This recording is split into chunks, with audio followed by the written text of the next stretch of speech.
Olá, pessoal! Para quem ainda não me conhece, meu nome é Larissa e no vídeo de hoje nós temos um convidado muito especial, o Alex, que já esteve aqui no canal, professor do INPE e investigador principal do experimento Bingo, que foi muito pedido por vocês. Seja bem-vindo, Alex, ao canal mais uma vez e vamos explicar para o pessoal o que é esse experimento. Obrigado pelo convite, Larissa. É sempre bom estar aí com você, parceira aí de muitas horas de trabalho aí, de parceira no bingo também. Vamos ver se nós conseguimos empolgar os seus ouvintes aí, como a gente está empolgado com o bingo.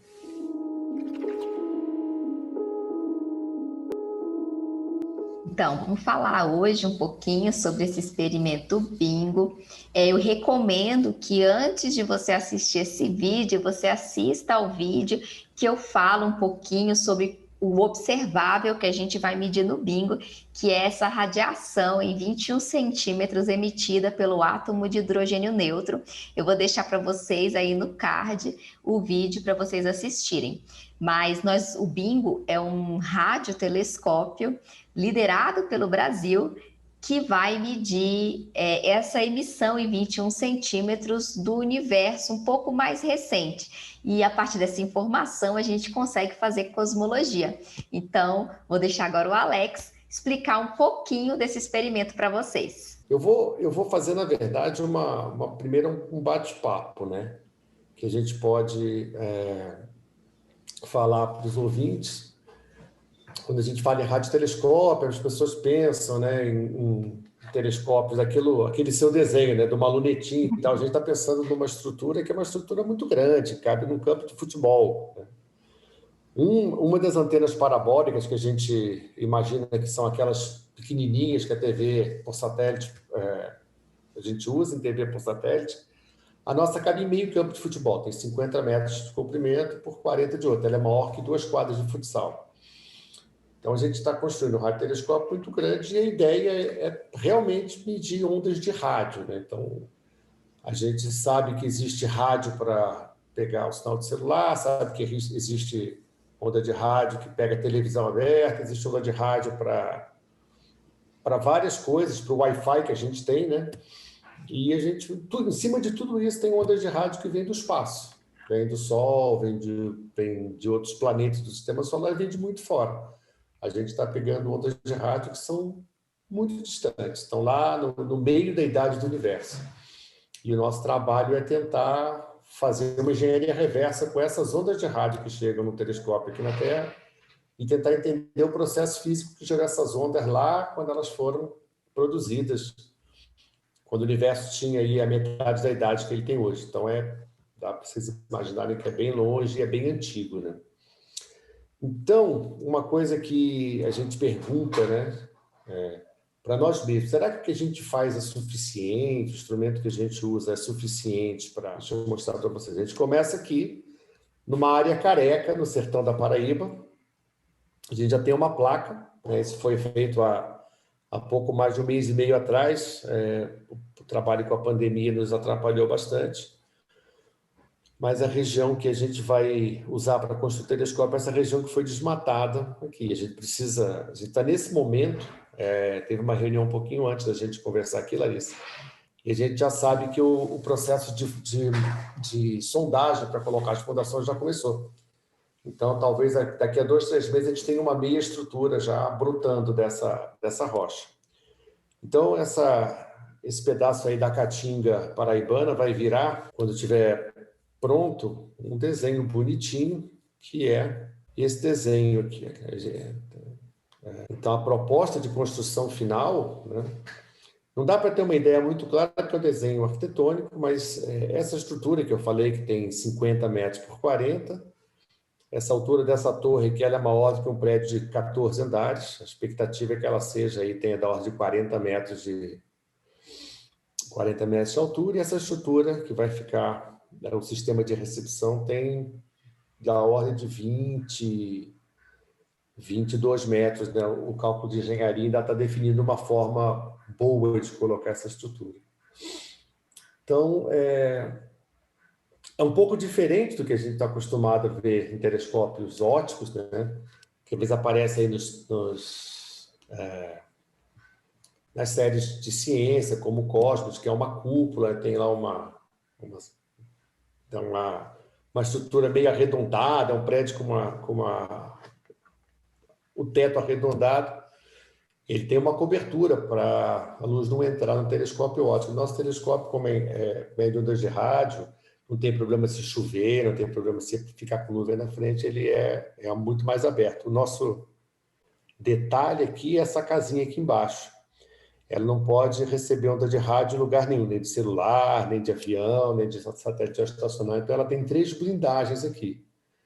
Se você estiver aqui dentro, você pode ligar seu celular, seu rádio, pedir socorro, tentar pegar o sinal do GPS, nada entra aqui nessa casinha aqui embaixo. Ela tem 3 camadas de blindagem contra ondas de rádio. Então, lá dentro, se você quiser pedir algum socorro usando o sinal de rádio, você está perdido, vai ficar preso ali para todo sempre.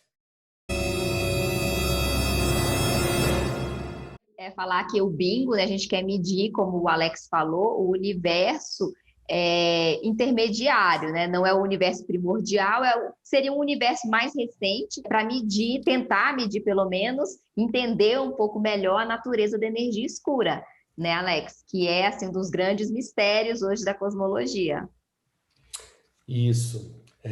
Existe uma figurinha lá no começo. É bom que essa apresentação eu posso ir trabalhando, né, conforme a necessidade. Essa figurinha mostra a história do universo, né? Mas é uma figura que, se a gente olhar essa linha amarela da direita para a esquerda, a gente está olhando para trás do tempo. Aqui tem alguns satélites que foram importantes na nossa carreira, na minha e da Larissa. A gente trabalhou com dados desses 2 satélites. E se a gente for pensar o que o bingo vai medir, ele vai dar uma estudada nas informações que estão mais ou menos nesse volume aqui, ó. Então, o que vem antes atrapalha, o que vem depois atrapalha, né? Porque a gente tem que separar o que está aqui dentro desse pedacinho aqui em vermelho. E por que é importante a gente estudar o que está nesse pedacinho em vermelho? O que isso tem a ver com a energia escura?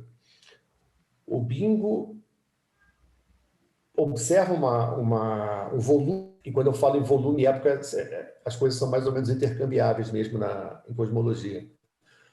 A gente está medindo uma época em que o universo deixou de ser dominado pela matéria comum e passou a ser dominado pela energia escura. O bingo ele mede essa transição, né? O universo nesse período de transição. Então, esse efeito da energia escura altera a maneira como a matéria se aglutina, né? O processo de aglomeração, usando uma palavra aí da moda, né? Como a matéria se aglomera. Então, quando o universo era mais jovem, ela aglomerava diferente, porque quem dominava a expansão do universo era a quantidade de matéria, e depois de uma certa época, quem passou a dominar a energia escura, que está acelerando a expansão. Então, a gente imagina que essa aglomeração seja mais fraca e tenha características diferentes. Então, o bingo é o único hoje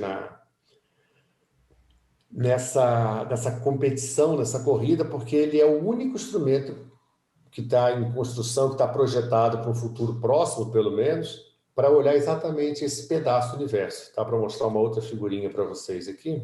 Essa figura, ela mostra cada caixinha dessa, cada retângulo, ela define na vertical, né, no eixo vertical, quanto de cobertura do céu o instrumento específico tem, e aqui qual é o volume. Se vocês repararem, o bingo é essa faixinha vermelha, esse quadradinho vermelho aqui. Ele, em cobertura do céu, ele vê mais ou menos o que quase todos os outros instrumentos vão ver. Então, essa escala que a gente fala de 1 grau, de poucos graus, quase todo mundo cobre essa escala.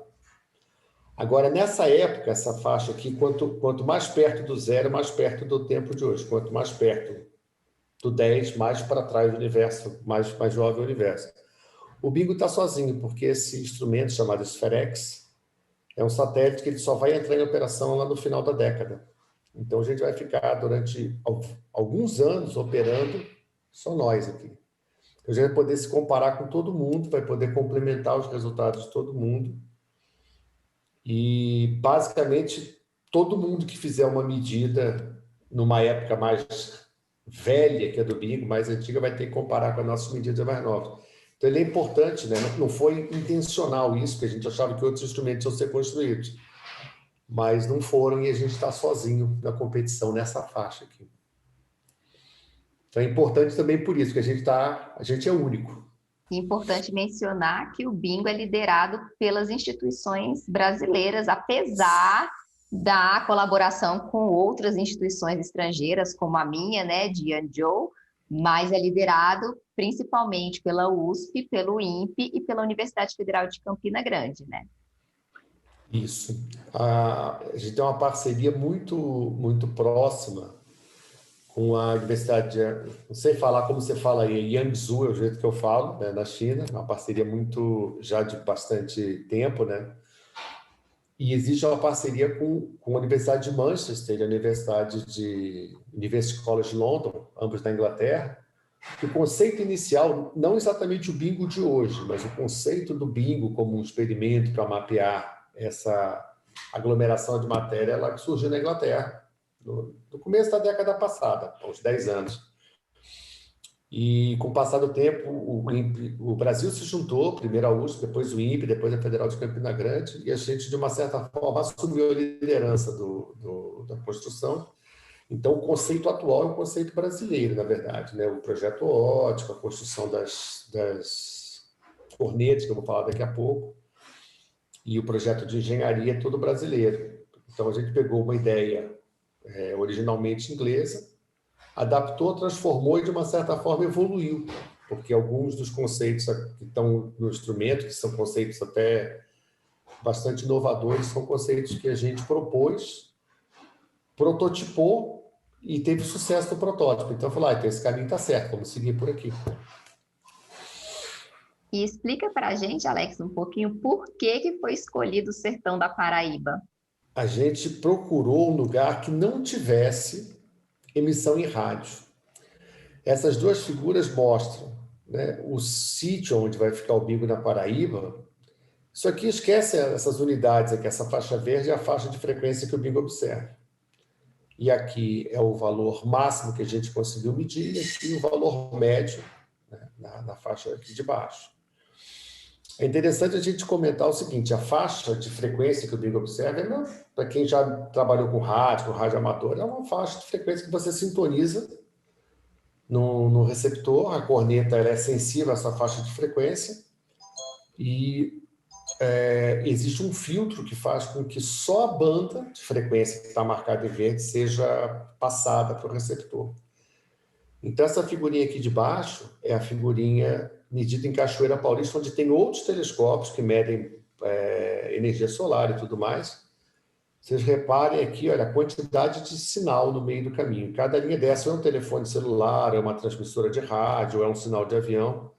Aqui na Paraíba a gente não conseguiu medir nada. Então, a gente veio procurando, tá para cá. A gente veio daqui do Uruguai, que está aqui embaixo, né? A gente tem aqui Minas Gerais, São Paulo, Paraná, Santa Catarina e Rio Grande do Sul. Nós começamos aqui embaixo, fora dessa figura, num lugar chamado Rivera, no Uruguai. E viemos rodando aqui em vários sítios até chegar esse local no sertão da Paraíba, que era o lugar mais limpo, que tinha o melhor sinal para observar ondas de rádio. Então, o sertão da Paraíba é adequado, porque lá não pega celular, não tem nada, não tem sinal de link de rádio, tem a população é pequena, as pessoas não têm forno de micro-ondas em volta, que atrapalha também. E vocês reparem o seguinte, acho que a Larissa já tinha visto essa foto aqui, isso aqui é a cobertura de aviões, essa figura aqui da esquerda, são os voos que saem. Né? O que está mais vermelho é onde tem mais aeroplanos, aqui é a medida durante um mês. A gente botou sensores que acompanhavam os aviões que passavam por ali. Então, tem voos que saem do sul do Brasil e vão para a Europa, aqui para a direita, saem do sul do Brasil e vão para a América do Norte, aqui para a esquerda, e tem os voos leste-oeste, que saem aqui de João Pessoa, de Recife, de Maceió e vão lá para Piauí, para Fortaleza, para Belém, para Manaus. Então, isso aqui é coberto, essa região tem muito voo de avião. Passam mais ou menos 100 a 120 aviões por dia. E a gente não conseguiu pegar nenhum sinal. Esse sinal aqui é de avião. Se a gente mediu em Cachoeira Paulista, é um sinal claro, a gente sabe exatamente a frequência. E na Paraíba a gente não mediu nada. Então, por isso que vai ser lá. Muito legal. E para quem não sabe, né? Acho que a maioria das pessoas sabe que o INPE é muito conhecido mesmo na parte também de instrumentação, inclusive o satélite Amazônia foi, né, concebido lá no laboratório do INPE também, e o Bingo também tem o INPE como a instituição principal na parte de instrumentação, né? Você poderia falar um pouquinho para a gente, Alex, sobre os instrumentos do Bingo e como que está sendo esse processo de construção do telescópio? A solicitação, né, o convite da USP uma espécie de uma demanda da FAPESP veio por causa do cartão de visita que a gente tem já há muitos anos no desenvolvimento de instrumentação, não só em radioastronomia, mas em várias outras áreas. Para vocês terem ideia, todos os radiotelescópios que estão no território nacional são supervisionados, operados e mantidos pelo INPE. Tem um radiotelescópio em Eusébio, no Ceará, perto de Fortaleza, tem um radiotelescópio em Cachoeira Paulista, em Atibaia e em São Martinho da Serra, perto de Santa Maria, no Rio Grande do Sul. São todos radiotelescópios em áreas do INPE, que são mantidos pelo Instituto. Então, tem uma tradição grande. E a gente já desenvolveu instrumentos aí para vários outros projetos grandes, né? A tradição começa lá nos anos... Na verdade, nos anos 70, quando o Rádio Observatório Pierre Kaufmann, que fica em Atibaia, foi construído. A tradição já é mais de 40 anos, né? E a gente recebeu algumas ideias de projetos, né, da corneta, que coleta a radiação de rádio, e um esquema do receptor, que eu vou mostrar para vocês, que dá para ter a ideia completa do que a gente está construindo. A gente recebeu um esquema, né, dessa corneta aqui, que parece uma tubeira de foguete, recebeu o esquema dessa parte que separa a polarização das ondas de rádio, faz umas combinações de sinal. Recebeu esse esquema aqui do meio, que é o esquema do receptor que a gente está construindo, está montando, testando componentes para ver a melhor combinação. E recebeu um nome, está escrito aqui, o Digital Backend, aparece aqui, a gente recebeu um nome e uma marca que nem está mais no mercado hoje, a gente teve que arrumar uma outra, está qualificando. Precisa programar essa caixinha aqui para ela falar com esse receptor. Então, a gente está fazendo isso, né? Dá para ter uma ideia da encrenca. Uma tela está compartilhada, vou mostrar para vocês o que é fabricar essa corneta. Pra vocês terem ideia, ele é a maior corneta que tem essas corrugações, esses anéis. Ele é a maior corneta já fabricada no mundo para radioastronomia. Existe uma corneta parecida, com 40 centímetros menor e com um processo de fabricação muito mais caro, que está no NRAO, nos Estados Unidos, lá no Novo México. Então, aqui dá para vocês terem uma ideia do tamanho da encrenca. Deixa eu ir passando os vídeos aqui, tem um legal. Eu vou abrir ele aqui inteiro, que é para colocar a corneta. Essa aqui está tirando uma parte, deixa eu botar outra aqui. Essa corneta ela teve que subir com guindaste, né, para a gente colocar numa câmara de testes. Então, vou dar uma adiantada aqui no vídeo. Ela pesa 600 quilos, mais ou menos. Ela sobe com guincho. Né, e aqui é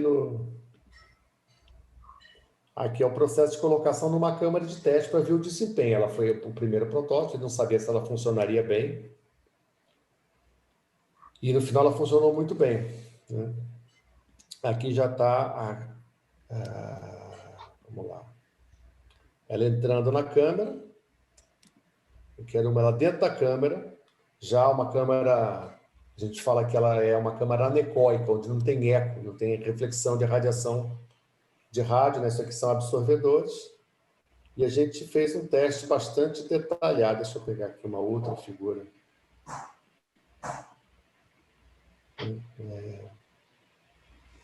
Porque a gente olhando de dentro a câmera. Isso é uma câmera que testa antenas, testa transmissores de satélites, né, aqui em São José dos Campos.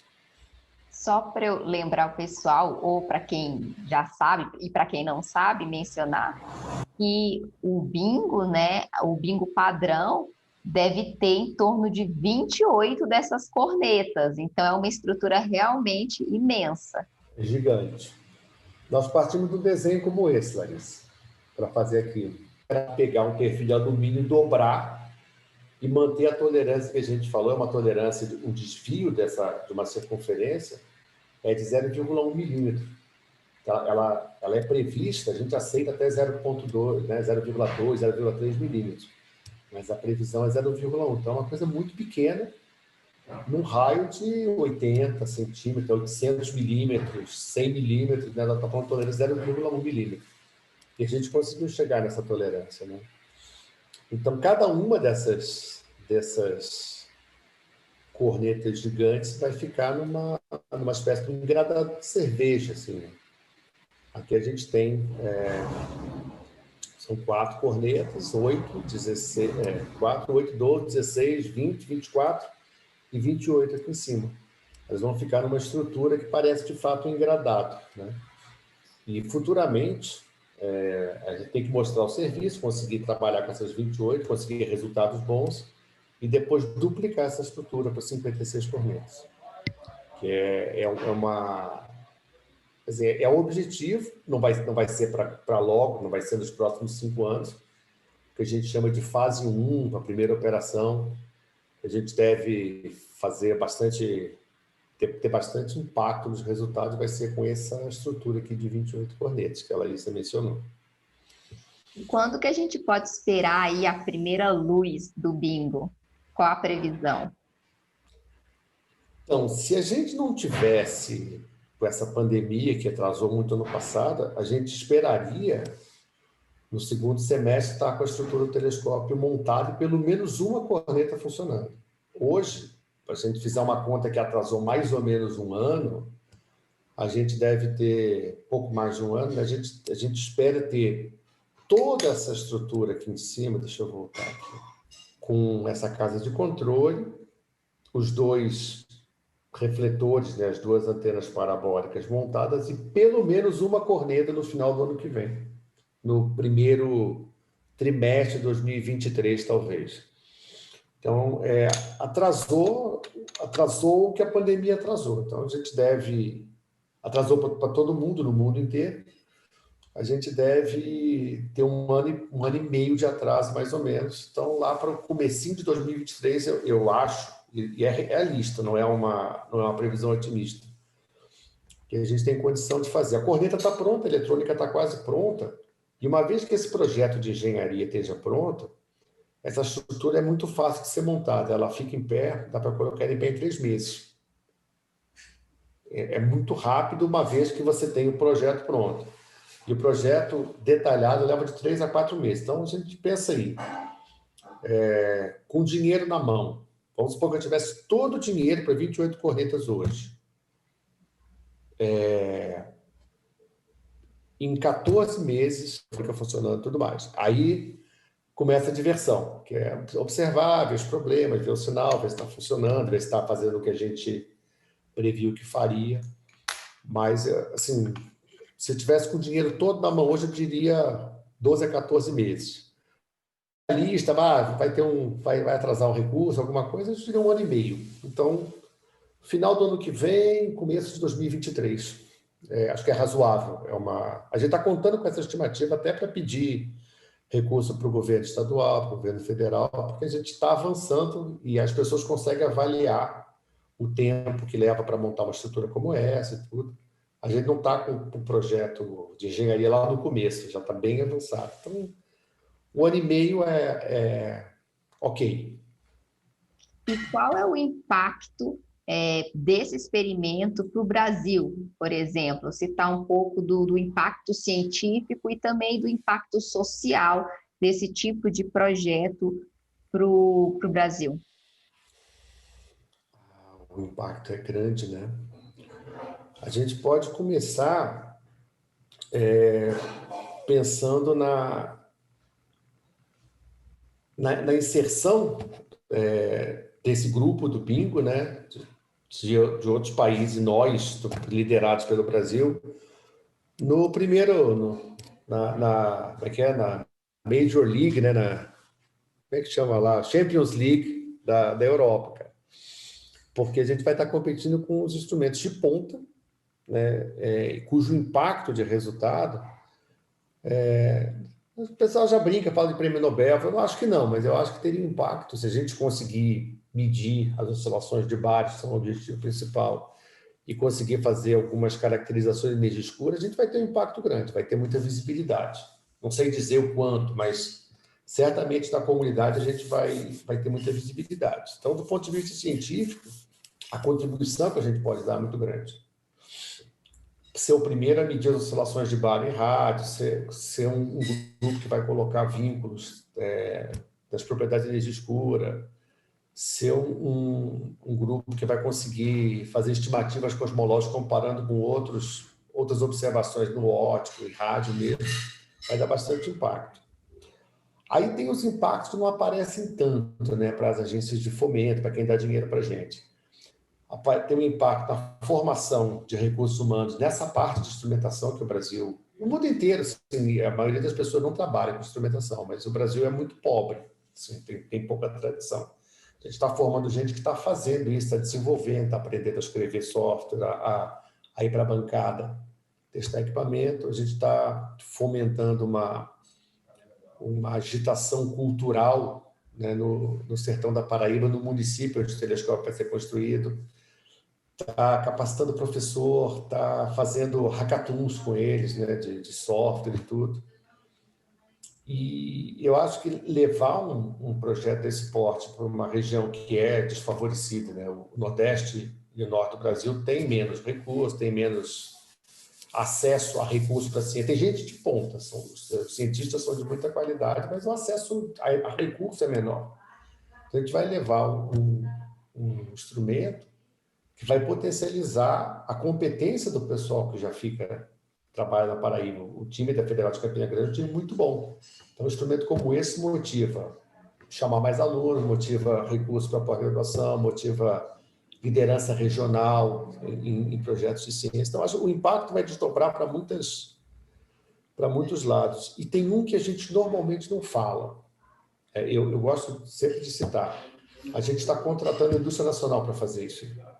A gente está importando componentes eletrônicos que o Brasil não fabrica. E não tem como escapar. Mas o projeto de engenharia brasileira, a construção é brasileira, o projeto das cornetas é brasileiro. O projeto do receptor, a sugestão de projeto é inglesa, mas a manufatura, teste, integração é brasileira.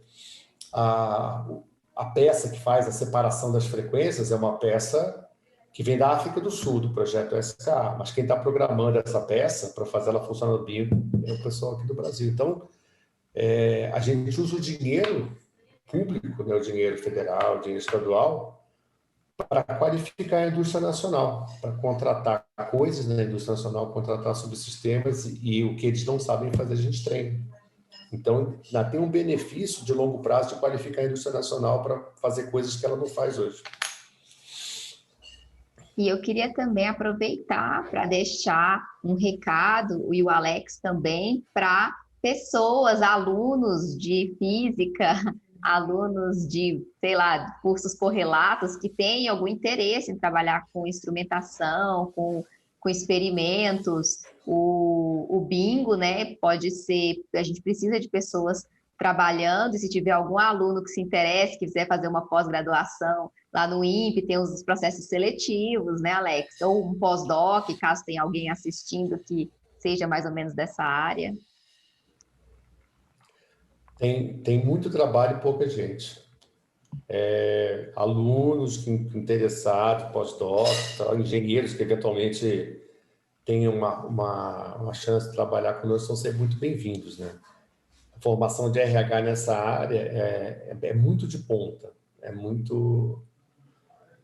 gente fala que é estado da arte, né? Então, treinar alunos nessa área, ensinar a fazer, né?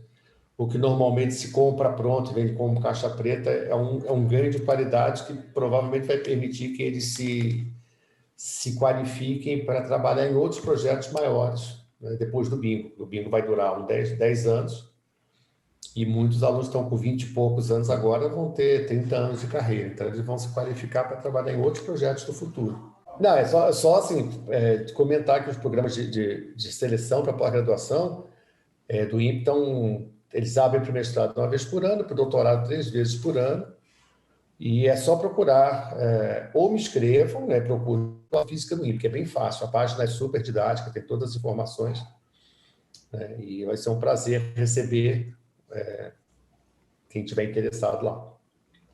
Então, só queria que você deixasse para a gente, Alex, então, uma última mensagem aí a respeito do nosso experimento, que é o nosso orgulho, né? Um experimento liderado pelo Brasil, que pretende fazer ciência de ponta, com competição a nível mundial.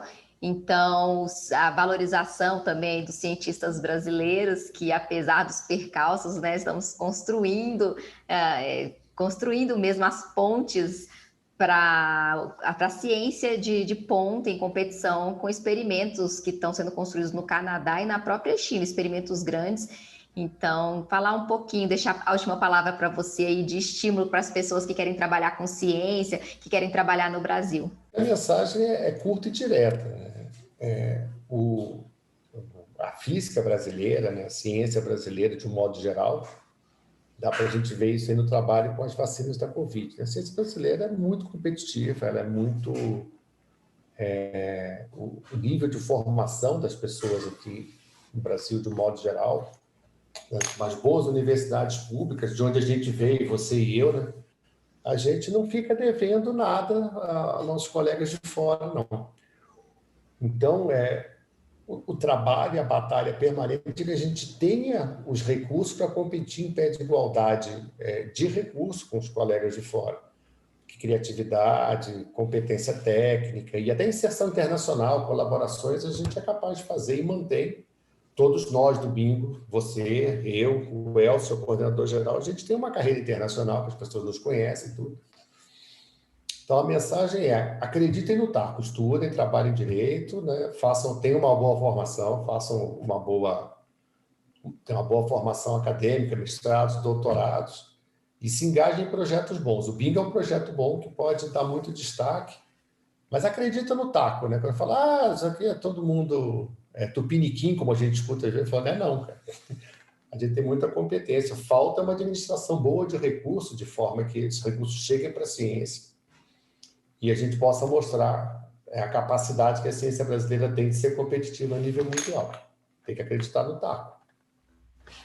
Com certeza, e também até pelo momento que a gente está vivendo, e esse momento de obscurantismo é um movimento mundial, não é um movimento só no Brasil, né? A gente vê esse movimento em outros países, então é importante também mostrar do que a ciência é capaz, o que a gente está fazendo. O tempo todo. O tempo todo. Nada de terra plana, nada de antivacina, nada disso, cara. Isso mesmo, gente. Obrigada, Alex, mais uma vez, por ter vindo ao canal, falar um pouco pelo convite. Do experimento, o Bingo. Quem tiver mais interesse a respeito, assim que a página estiver pronta, eu vou deixar aqui na descrição do vídeo, as pessoas podem entrar na página, se informar mais a respeito do experimento, a respeito das colaborações, dos profissionais, dos cientistas, né, engenheiros que estão trabalhando no Bingo. E é isso, eu agradeço, Alex, mais uma vez, por você ter vindo aqui. Muito obrigada. Foi um prazer, um abraço aí para você, um abraço aí para os seus fãs aí do canal, né, os seus seguidores. Tomara que eles aproveitem aí essa informação de hoje. Então, gente, se vocês não... E amanhã de manhã tem uma reunião, né? Então, gente, se inscrevam no canal, curtam, compartilhem com os amigos e nos vemos no próximo vídeo. Beijos, tchau!